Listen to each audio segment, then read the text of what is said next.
안녕하세요. 저에게 일어난 아주 굴욕적이고 치욕스러운 일을 한번 풀어볼까 싶어서 이렇게 사연을 써내려가게 되었습니다. 자수성가의 표본인 우리 엄마에게서 태어난 저에게 이런 바보 같은 일이 생기다니. 정말 제가 아빠를 닮았다는 엄마의 말을 뼈저리게 실감하게 된 계기였습니다. 얼마나 제가 바보처럼 굴었는지 궁금하시죠? 지금부터 아주 경악스러운 이야기를 하나하나 풀어가 보도록 하겠습니다. 지금 저는 나이를 40이나 먹은 여자입니다.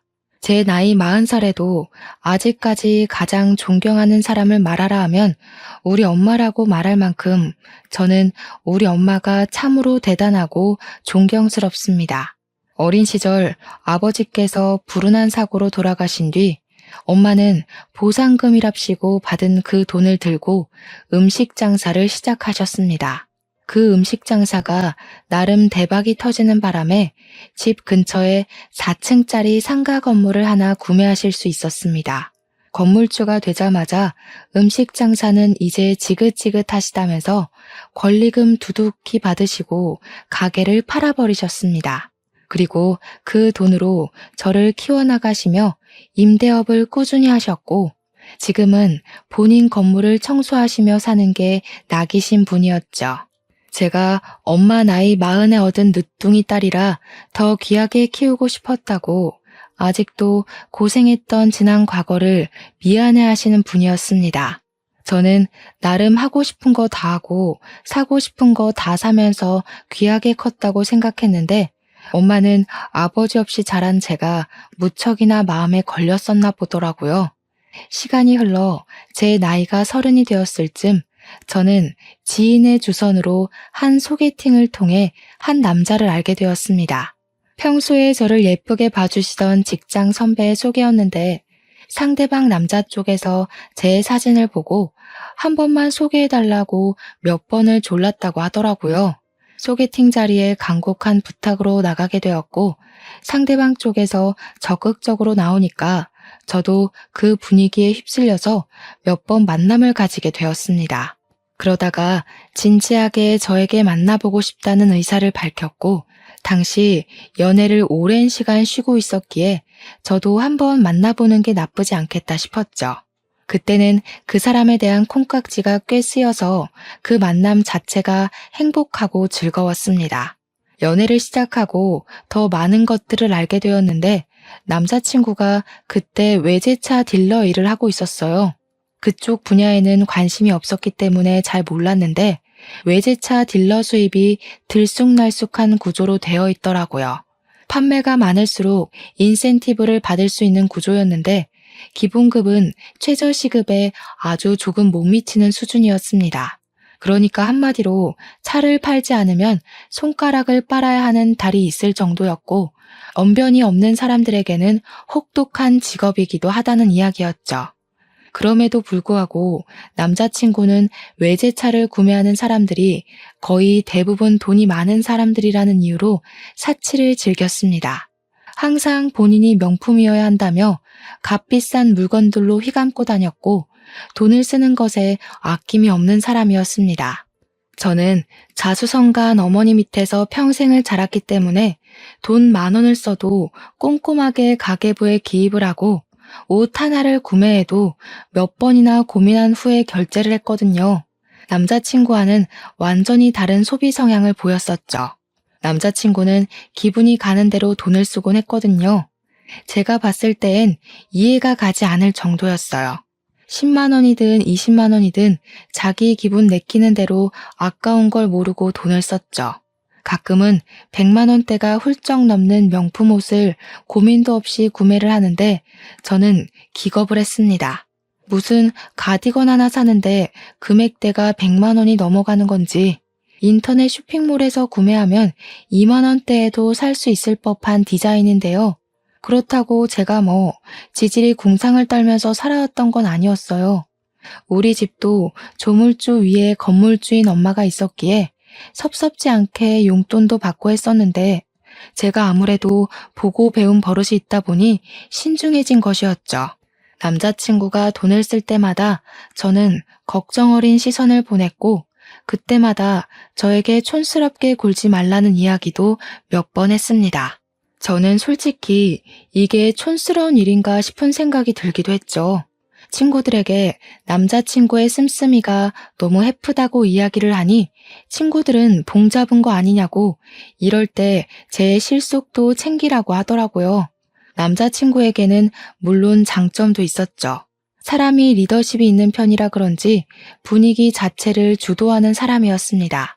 많은 사람들 앞에서도 주눅들지 않고 자신의 매력을 확실하게 보여줄 수 있는 사람이라 그런지 눈을 사로잡게 만드는 매력이 있었어요. 저희가 연애를 시작하고 한 3개월쯤 되었을까? 둘이서 분위기 좋은 바에 가서 술을 한잔하고 집에 가려고 하는데 이상하게 아쉽더라고요. 연애에 한창 불이 붙었던 시기이기도 하고 사실 누구나 초반 3개월까지는 1분 1초라도 더 함께 있고 싶곤 하잖아요. 이 사람이랑 떨어지기 싫다, 붙어 있고 싶다, 그런 생각이 들었을 때였고, 무엇보다 둘 다 성인이잖아요. 한두 살 먹은 어린애도 아닌데, 남 눈치를 보면서 서로 밀고 당기게 할 시기도 아니었고요. 이대로 집에 가면 안 되겠다 싶은 생각에 남자친구한테 한 잔 더 할래? 하고 물어봤어요. 늦은 시간이기도 했고 버스, 지하철 막차 시간이 다가오고 있었기에 많은 뜻을 지니고 있었죠. 근데 남자친구가 그러더라고요. 오늘 술을 마시고 들어간다고 집에 이야기를 했더니 어머님께서 너무 취하지 말고 집으로 돌아오라 했대요. 어머님이 직접 집까지 잘 오라고 이야기를 했기에 외박은 힘들 것 같다고 하더라고요.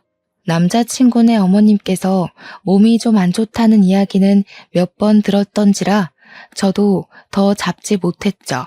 너무나도 아쉬웠지만 남자친구네도 저희 집 사정이랑 비슷하게 홀어머니 모시고 살고 있었던 터라 이해를 했죠.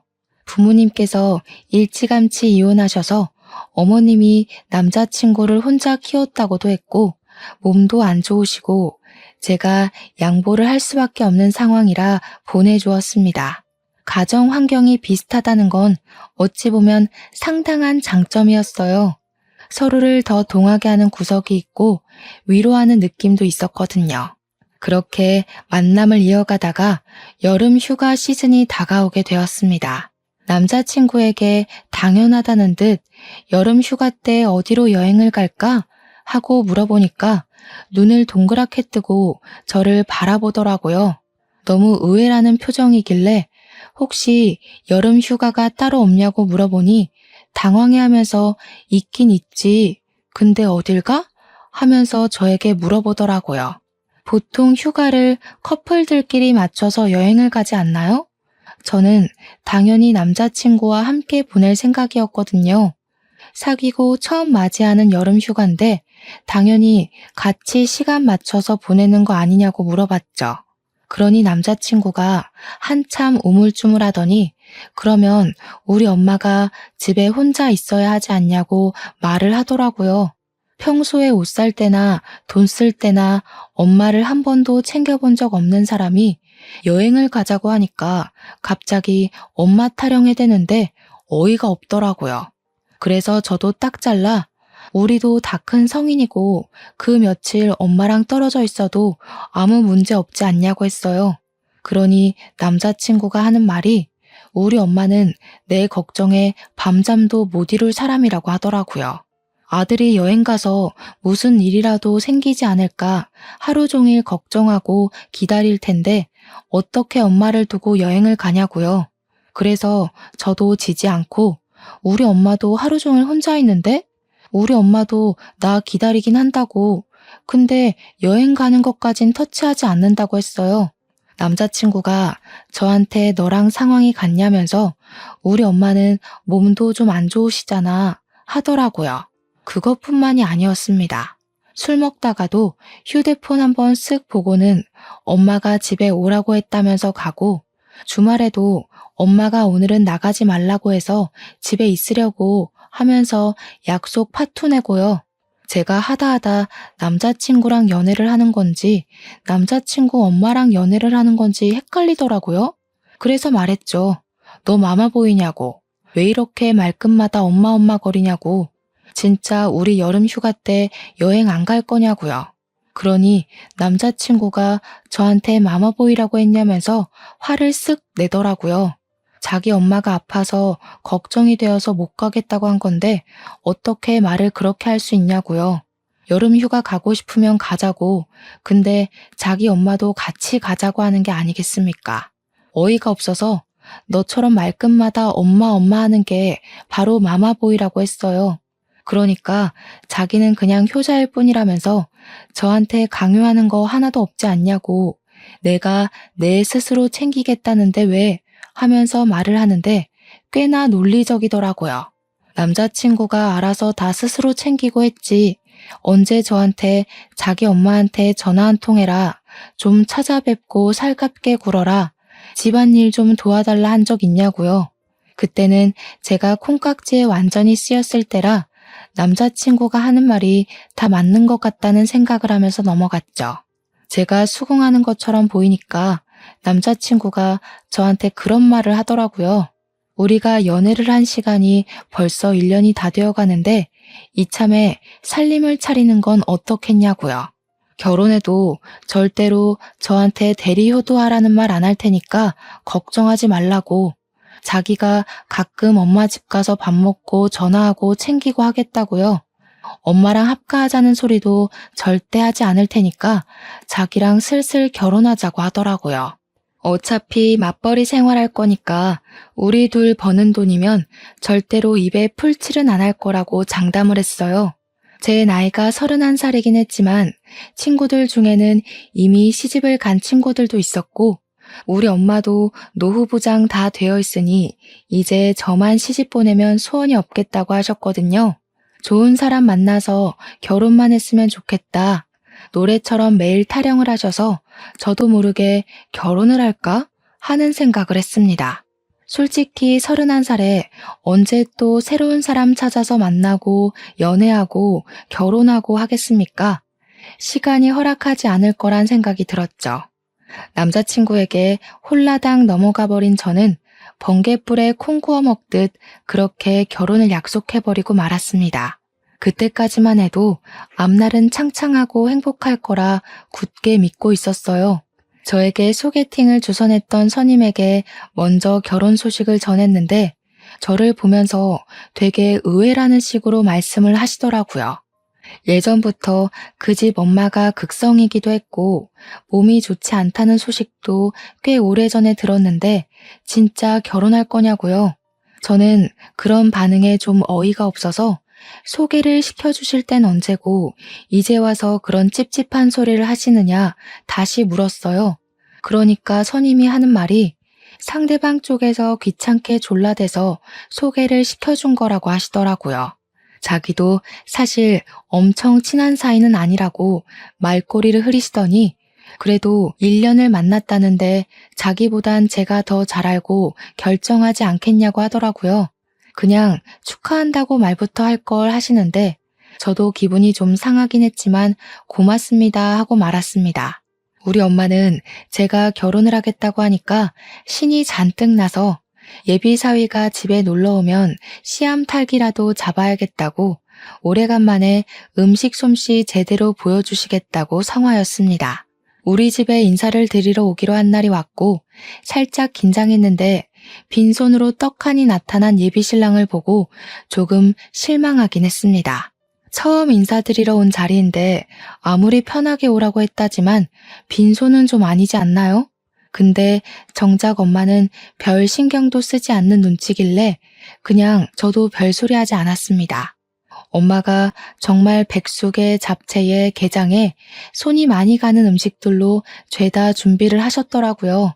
예비 신랑에게 살갑게 굴면서 많이 먹으라고, 예전에 음식 장사를 했었던 터라 손맛이 좋다면서 닭백숙 다리를 쭉 뜯어서 앞접시에 올려주었어요. 그러니 예비 신랑이 인상 팍 구기면서 어머님 많이 드시라고, 자기는 물에 빠진 닭은 별로 안 좋아한다고 하더라고요. 제가 당황해서 아니 주는 대로 먹지 무슨 반찬 투정을 하고 있냐고 한 소리 하니까 자기네 집은 항상 닭을 구워서 줬다고 하더라고요. 그래서 통닭을 더 좋아한다면서 물에 빠진 닭은 무슨 맛으로 먹어요? 하고 앞접시를 쓱 밀대요. 우리 엄마도 당황하셔가지고 눈만 껌뻑이고 계셨어요. 저는 철없는 예비신랑과 엄마 사이에 껴서 이리저리 눈치를 보며 밥을 먹었습니다. 식사 시간이 끝이 나고 이런저런 이야기를 나누는데 예비신랑이 우리 엄마한테 그러더라고요. 장모님은 무슨 돈으로 생활을 하고 계신 거냐고요. 혹시 제가 생활비를 대고 있는 거냐고요. 제가 그냥 웃으면서 우리 엄마 돈 많아. 걱정 안 해도 돼. 하니까 남자친구 눈이 번쩍 뜨이는 거예요. 아까 밥 먹을 때 슬쩍 들어보니 식당을 하셨다고 하던데 프랜차이즈 같은 거 가지고 계신 거냐고 사장님이냐고 묻대요. 엄마가 그 식당은 권리금 받고 넘긴 지 오래라고 그때 받은 돈이 꽤 쏠쏠해서 저를 키운 거라고 이야기하셨어요. 그러면서 요즘은 부업으로 건물 청소도 하고 있고 하면서 이야기를 하셨죠. 그러니까 예비신랑 얼굴이 팍 구겨지면서 아, 건물 청소 하면서 말꼬리를 흐리는 게 아니겠어요? 엄마도 그 표정에 빈정이 확 상하신 건지 청소하고 있는 건물이 본인 건물이라는 이야기는 하지 않으시더라고요. 어영부영 자리가 끝이 나고 예비신랑이 집으로 돌아가고 난 뒤에 엄마가 저를 확 째려보시더라고요.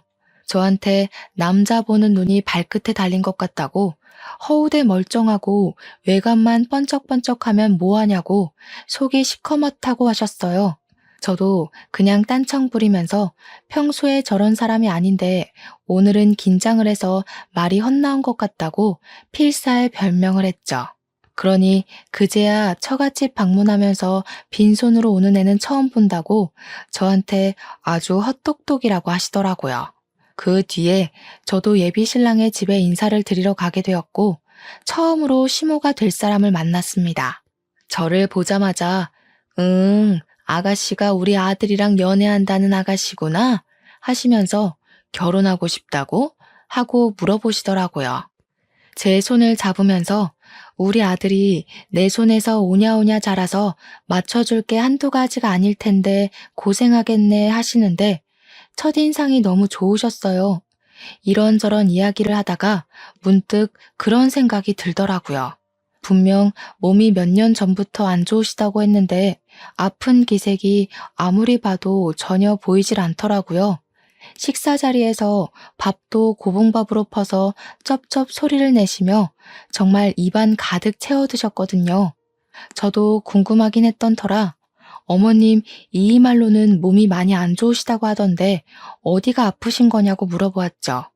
갑자기 밥 먹다 말고 저를 확 치켜뜬 눈으로 보시더니 왜? 내가 어디 아프면 갖다 버리려고? 하시는 거예요. 지금이 무슨 고려장 시대도 아니고 제가 갖다 버리긴 어디다 갖다 버리겠습니까?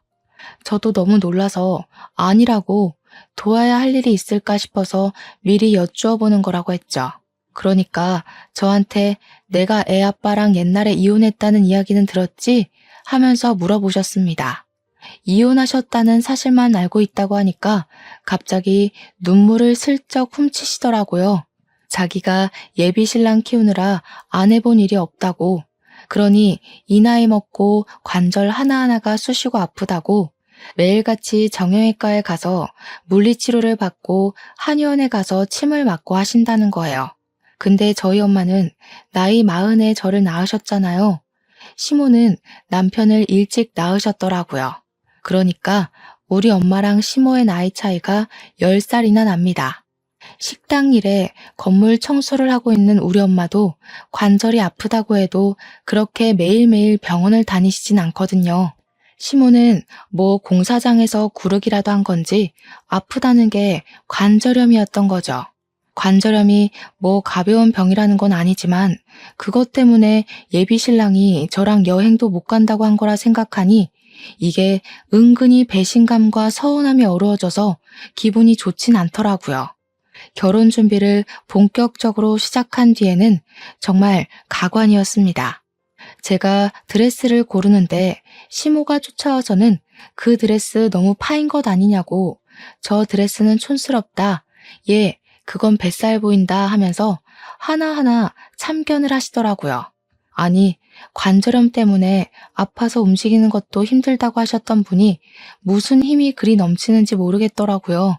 드레스숍을 세 군데 도는 내내 같이 걸어다니고 참견하고 잔소리하고 정말 제 귀에서 피가 나오는 줄 알았습니다.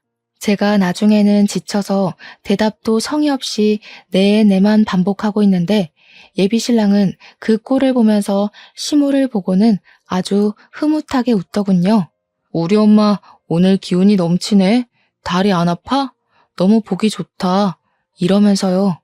순간 이 결혼 정말 해도 되는 거 맞나 고민을 하고 있었는데 이제 와서 물으기에는 계약금 걸어둔 것도 많았고 돈이 원수였죠. 거기다가 이 사람이 아니면 내가 누구랑 결혼을 할 수 있겠나 하는 생각도 들었고요. 저 참 바보 같았죠. 근데 누구라도 저와 같은 상황 속에 떠넘겨진다면 같은 고민을 하셨을 거라 생각합니다. 주위에서는 원래 결혼 전은 우울한 거라며 누구나 겪는 현상이라고 치부하더라고요. 저도 자꾸 주위에서 별일 아니다, 다 괜찮아진다고 이야기들 하니까 그냥 그런가 보다 하고 넘어가게 되었죠. 혼자 한복을 맞추러 가게 되었을 때 작은 소란이 일어나기도 했습니다. 원래 신부 쪽 한복은 분홍색 계열로 신랑 쪽 한복은 푸른색 계열로 맞추잖아요. 시모는 자기가 파란색 말고 굳이 분홍색을 하고 싶다고 난리를 피우셨어요. 자기 얼굴에 파란색이 잘 안 받는다고 하시면서요. 오죽하면 한복집 직원이 보통 그렇게는 잘 안 한다고 하면서 신랑 쪽은 푸른색을 입으셔야죠 하면서 말렸거든요. 그러니 시모가 삿대질을 직원한테 하면서 내 돈 주고 내가 입고 싶은 거 고르겠다는데 왜 참견하냐고 소리를 지르더라고요. 첫 만남에 인상 좋고 선하게 굴었던 모습과는 전혀 다른 모습이었어요. 나중에는 무슨 중전마마가 입을 법한 한복 같은 걸 가져와서는 이걸 입어보고 싶다고 떡하니 내밀더라고요. 한복집에서 이거는 신부님들이 입는 한복이라며 혼주 한복 아니라고 말리더라고요. 보다 못한 예비 신랑이 시모한테 그러지 마시고 그냥 구색 맞춰서 입자고 하니까 그제야 시키는 대로 입으시더라고요. 물론 계속 파란색이랑 나랑 잘 안 받는데 나 이거 입으면 얼굴색이 확 죽어버리는데 하면서 구시렁거렸고요. 저랑 엄마는 그 꼴을 지켜보면서 와 진짜 기가 빨린다 하고 있었는데 엄마가 슬쩍 옆구리를 찌르시더라고요. 너 이 결혼 진짜 할 거야? 하면서요. 솔직히 그 소리도 너무 듣기 싫고 나중에는 귀를 닫고 무시해버렸죠. 아직도 엄마한텐 그 일이 큰 죄를 지은 기분이라 참 죄송합니다. 아무튼 혼인신고도 신혼부부 대출 때문에 미리 하고 결혼식도 잘 마치고 대출이 반 이상인 신혼집에 들어가게 되었습니다. 가전이나 가구들도 싹 들어오니까 집이 정말 사람 사는 집 같고 좋더라고요. 이제 행복한 신혼생활만 남은 건가 하며 하루하루를 즐겁게 보냈습니다. 같이 장을 보고 음식을 만들고 청소도 분담해서 하고요. 그렇게 한 3개월쯤 지났을까? 어느 날 시모에게서 뜬금없이 저에게 전화가 왔습니다. 저랑 남편이 맞벌이 부부다 보니까 사실 밥은 저녁 한 끼만 집에서 같이 먹었거든요. 아침은 원래 둘 다 안 먹는 편이고 아침을 먹으면 속이 부대끼는 느낌을 받아서 합의하에 저녁 시간만 같이 준비해서 먹기로 했죠. 그런데 시모가 저한테 우리 아들 아침밥을 안 차려준다며 하시는 거예요. 그래서 저도 지지 않고 말했죠. 애초에 서로 합의하고 먹지 않기로 약속을 했다. 그이도 아침 먹으면 하루 종일 배가 아파서 일하는데 지장이 있다고 하더라 하면서요. 그러니까 저한테 생각이 없다면서 배가 아프지 않게 죽 같은 걸 써서 준다거나 부드러운 음식으로 차려줘야 하는 거 아니네요. 아니, 저랑 남편이랑 서로 합의하에 정한 이야기를 왜 이제 와서 들쑤시는지 이해가 가지 않았습니다. 저도 딱 잘라서 말을 했죠. 남편이랑 이미 결혼 전부터 다 합의를 본 상황이고 아침 안 먹는 생활을 지금 3개월째 하고 있다고요. 그동안 아무런 문제도 없었고 앞으로도 그럴 거니까 이 부분은 신경 쓰지 마셔라. 그이랑 저랑 둘 다 알아서 잘하고 있다고 했습니다. 그러니 시모가 할 말이 없는지 끙끙거리는 소리만 내더라고요. 아마 잔소리하고 싶었는데 제가 너무 강력하게 말하니까 할 말이 없어서 화를 사귀는 것 같은 소리였어요. 전화를 끊으려고 하는데 대뜸 그러시더라고요. 왜 저녁밥 차릴 때 된장찌개 아니면 김치찌개만 주냐고요. 원래 한국인의 밥상 기본 찌개가 된장찌개랑 김치찌개 아니었나요? 그래서 둘 다 번갈아 가면서 주고 있다고 대꾸를 했죠. 그러니까 마치 너 딱 걸렸다 하는 말투로 아들이 전화와서는 순두부찌개가 먹고 싶다고 했다면서 저한테 순두부찌개를 좀 해주래요. 제가 곧 죽어도 순두부를 안 해준다고 일러바쳤다는데 제가 뭐 일부러 먹이지 않은 건 아니잖아요. 저한테 말을 해야 제가 끓여주던가 하죠.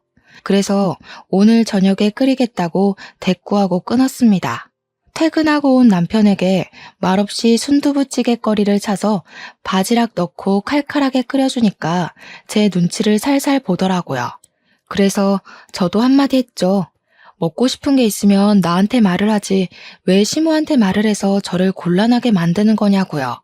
그랬더니 그냥 밥 잘 먹고 다니냐 해서 아침이야 원래 안 먹었던 거니까 패스하고 저녁에는 된장찌개, 김치찌개 번갈아 먹는다고 했대요. 시모가 먼저 우리 아들 순두부찌개 좋아하잖아.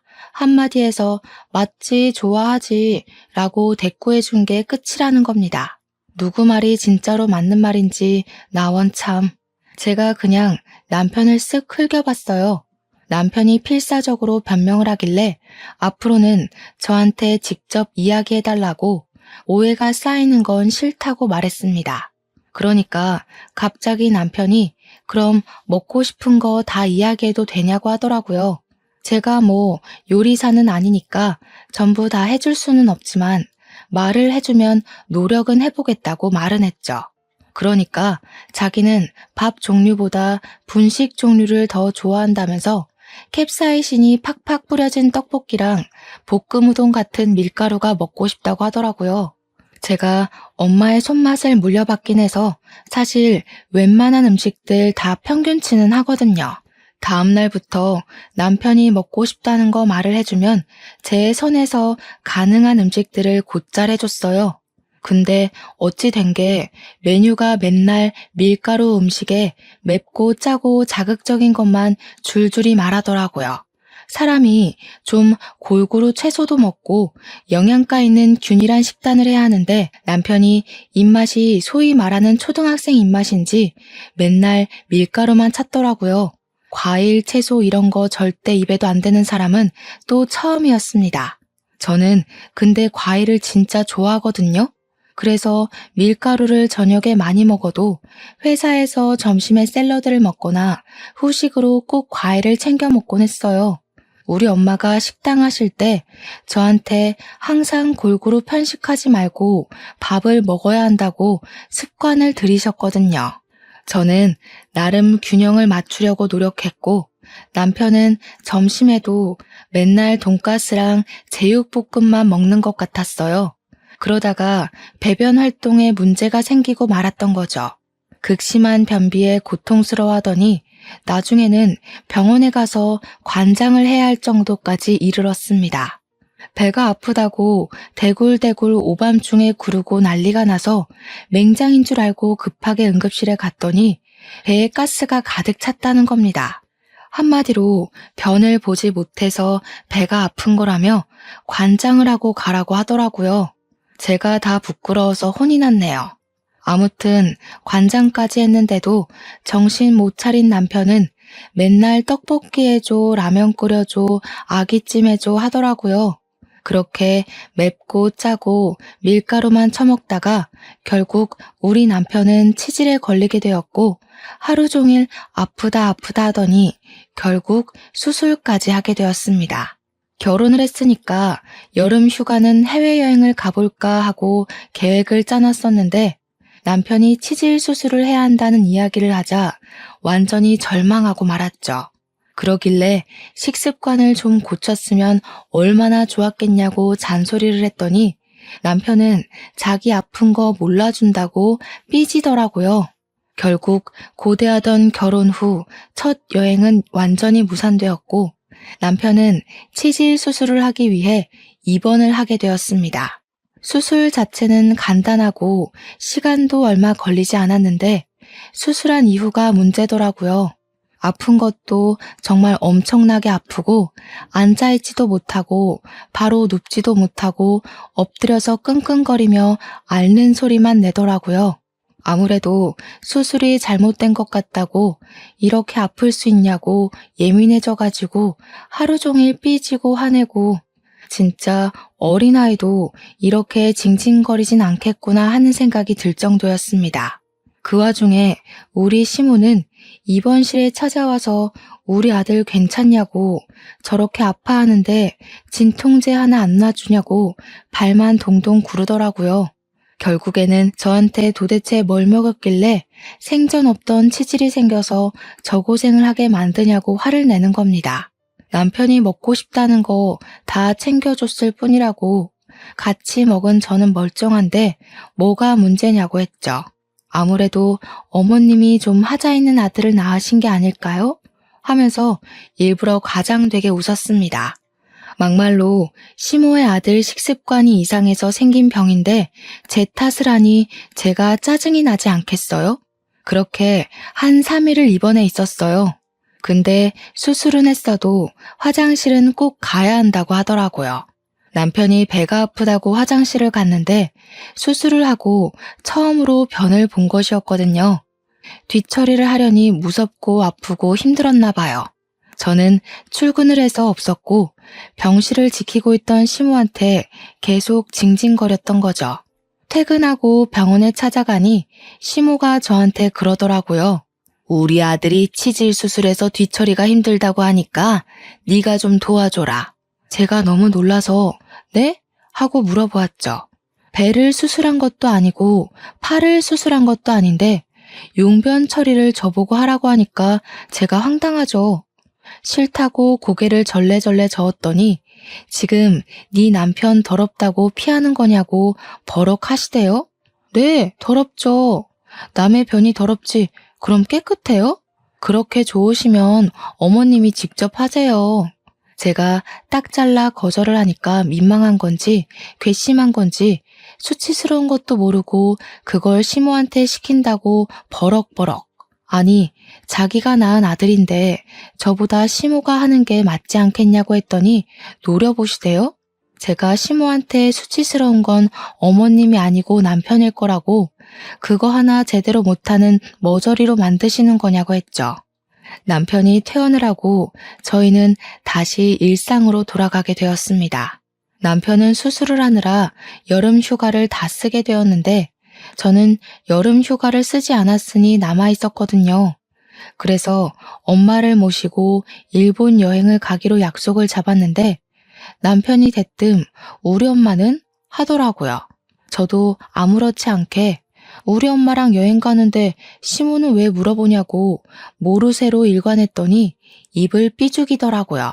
제가 웃으면서 시모는 네가 모시고 가야지. 나한테 대리효도 안 시킨다며? 나랑 엄마랑 놀러 가는데 시모를 왜 끼워 넣어? 했어요.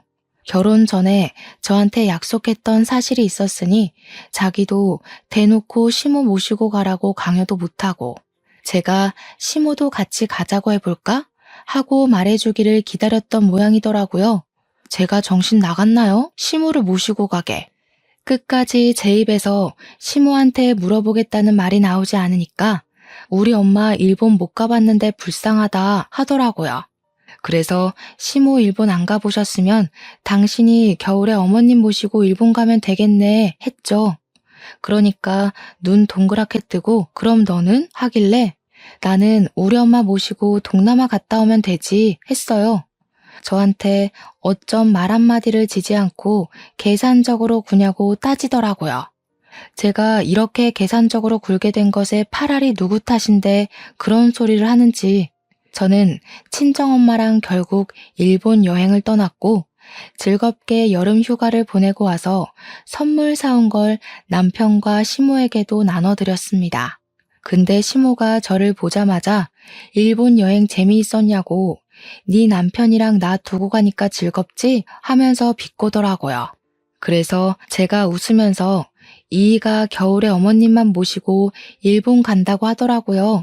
두 분이 즐겁게 데이트하고 오셔요 했죠. 그러니 시모 표정이 밝아지면서 진짜냐고 너무 좋다고 하는데 남편만 똥 씹은 얼굴로 저를 보더라고요.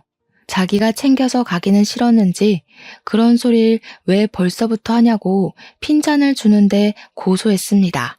생각해보면 시모만 모시고 어디 갈 생각이 있었다면 결혼 전에도 여행 다니고 했겠죠. 그러더니 시모가 갑자기 저한테 왜 말도 없이 일본에 갔냐고 하더라고요. 그래서 제가 어머님께 보고하고 가야 해요? 했죠. 아니, 우리 아들이 종이에 손 베었다고 야단법석을 떨길래 너한테 약 발라달라고 하라니까 네가 일본 가고 없다는 거야. 내가 얼마나 속상하던지. 그거 덧나면 생살 알아서 엄청 아픈 거 알잖니? 저는 제가 뭔가 잘못 들은 건가 싶었습니다. 종이에 손가락 한 번 안 베어본 사람이 있나요? 지금 저한테 약 발라줘야지 어디 일본을 놀러 가고 앉았냐고 한 소리 한 거잖아요. 저처럼 사무직하는 애들은 허구한 날 서류 만지다가 베이는데 그럼 직장에 남편 불러서 손을 치료해달라고 해야 되냐고 따지니까 시모가 그러더라고요. 저처럼 자주 베이는 애들은 내성이 생겨서 아픈 것도 모르지만 고운 우리 아들 손은 다르다고요. 와, 순간 제가 이런 꼴을 당하려고 결혼했나 싶더라고요. 욱하는 마음에 아이가 없을 때 이혼을 해야 하나 그런 생각까지 들었고요. 그렇게 1년이 넘는 결혼 생활을 하면서 꾸역꾸역 애틋한 모자의 사유를 방관하려 애쓰며 지냈어요. 제가 어느 정도 포기를 하고 나니까 마음이 편해지더라고요. 그러던 어느 날 시모가 다짜고짜 저한테 전화를 해서는 남편이 승진 명단에 분명 올라가 있었다고 했는데 이번에도 승진을 못했다고 하면서 짜증을 내는 거죠. 제가 알기로는 부장이 직접 입원 실적이 별로여서 누락된 거라고 다음에는 팀장급으로 승진을 시켜주겠다고 했다고 들었거든요. 제가 아무 소리도 안 하니까 시모가 제가 기도를 부족하게 해서 그런 거라며 당장 교회를 다니라고 하는 겁니다. 일요일에 늦잠 자기도 바쁜데 무슨 교회냐고 헌금 내봐야 다 목사님 자녀들 해외 유학시켜주는 거 아니냐고 했죠. 시모가 정신 나간 소리 하지 말라고 어디 신앙심을 그렇게 비하하냐 하길래 그래서 시모 교회 목사님 자녀들 다 유학 갔어요 안 갔어요? 하니까 아무 소리 못 하시대요. 더 어이가 없는 건 결혼 2년 차가 되었을 때였습니다. 저는 이미 자잘한 사건들로 인해서 남편과 시모에게 넌덜머리가 난 상태였고 우리 엄마에게도 이혼 이야기를 꺼낸 뒤였습니다. 엄마는 처음부터 별로였다고 지금이라도 애 없을 때 빨리 이혼하라고 상화였죠. 아직 나이가 34살이니까 좋은 사람 충분히 만날 수 있다고요. 한 번만 걸려봐라 바로 이혼하자고 질러야지 하면서 하루하루를 버티고 있는 와중에 전세 계약이 끝이 나면서 이사를 나가게 되었어요. 그래서 부랴부랴 집을 알아보고 있는데 시모가 딱 그러더라고요. 너네 집 알아본다고 우리 아들 회사 월차까지 썼다며? 그런 날은 우리 아들 쉬어야 하는데 힘들어서 어쩌니? 아니, 저는 월차 안 냈나요? 저도 쉬는 날인데 저는 당연히 해야 하는 일이고 남편은 무조건 쉬어야만 하나요? 제가 너무 열이 받아서 한마디 하려고 숨을 들이켰는데 시모가 그러더라고요. 니네 2년이나 살았는데 애가 안 들어서는 거 어디 문제 있는 거 아니니? 내가 우리 아들한테 물어보니까 밤에 잘 때 힘들어 죽겠다고 하더라. 애 보양식은 먹이는 거니? 밤에 잠자리 할 때 네가 더 적극적으로 해가지고 아이를 빨리 가질 생각을 해야지. 내가 오늘 저녁에 특별히 아들 먹을 장어랑 야간문즙이랑 보낼 테니까 우리 아들 잘 좀 먹이고 너는 노력 좀 더 하고. 그 말을 듣는데 순간 꼭지가 돈다는 말이 어떤 말인지 알겠더라고요. 남편이 옆에서 듣고 있다가 엄마 장어 고마워 하는데 수치스럽고 열받아서 남편의 머리통을 뻑소리 나게 쳤습니다. 그러니까 남편이 악 하면서 소리를 지르는데 전화를 듣고 있던 시모가 아들 무슨 일이냐고 소란이더라고요. 남편이 놀래서 얘가 나 때렸어 하고 고자질을 하고 시모가 뭐가 어쩌고 어째 하면서 당장 부동산 앞으로 오겠다고 난리를 치더라고요. 저는 참지 않고 부동산 앞 길거리에서 소리를 고래고래 질렀습니다. 야, 이혼해. 내가 진짜 마마보이도 이런 마마보이 처음 봤다. 반찬 타령하고 우리 엄마 할 때만 해도 내가 그러려니 했는데 종이에 손 베었다고 약을 발라주라질 않나? 뭐? 잠자리를 적극적으로 해? 장난해 지금? 야, 우리 엄마가 뭐 어쨌다고. 그냥 할 말 다 하고 산 거지. 내 머리는 왜 때려? 너 이거 폭력이야. 가정폭력. 내가 너 신고할 거야. 그래, 신고 한번 잘 해봐라. 나도 너네 엄마 걸고 넘어질 거야. 내 휴대폰에 전화 녹음 자동으로 되는 거 알고 있지? 이혼 소송 준비나 해. 야, 중소기업 다니면서 그 월급으로 너네 엄마 건물 청소하면서 버는 돈까지 쓸어다가 변호사비 내려고? 남편이 비웃듯이 이야기를 하더라고요. 건물 청소. 우리 엄마가 오죽 사위 새끼가 마음에 차지 않았으면 그 건물이 자기 거라는 말도 안 했을까요? 제가 깔깔 웃으면서 대꾸해줬죠. 야, 우리 엄마가 청소하는 그 건물이 우리 엄마 건물이야, 이 모지리 새끼야. 내가 엄마한테 생활비를 주는 것도 아닌데 그럼 우리 엄마가 건물 청소 그거 깔짝깔짝해서 차도 사고 골프도 치고 그러고 살겠냐? 바보 같은 게 계산기 하나 제대로 못 두들기면서. 그 건물이 장모님 거라고? 근데 왜 말 안 했어? 장모님 건물주였어? 누가 네 장모님이니? 너 이제 내 남편 자리에서 아웃이야, 아웃. 나 너랑 이혼할 거라니까? 거기서 남편이랑 실랑이를 벌이고 있는데 진짜로 시모가 저 멀리서부터 야, 이 죽이려나 하면서 달려오더라고요. 제가 손 쓸 시간도 없이 제 머리채를 잡고 흔들고 난리가 났죠. 길거리였으니까 부동산 사장님도 나오고 지나가는 사람들도 어떡하냐며 구경하고 사진 찍고 동영상 찍고. 근데 저는 일부러 피하지 않고 다 맞아줬어요. 그게 증거가 되지 않겠습니까? 주변의 신고로 경찰이 도착했고 고발하겠다고 강력 주장까지 했습니다.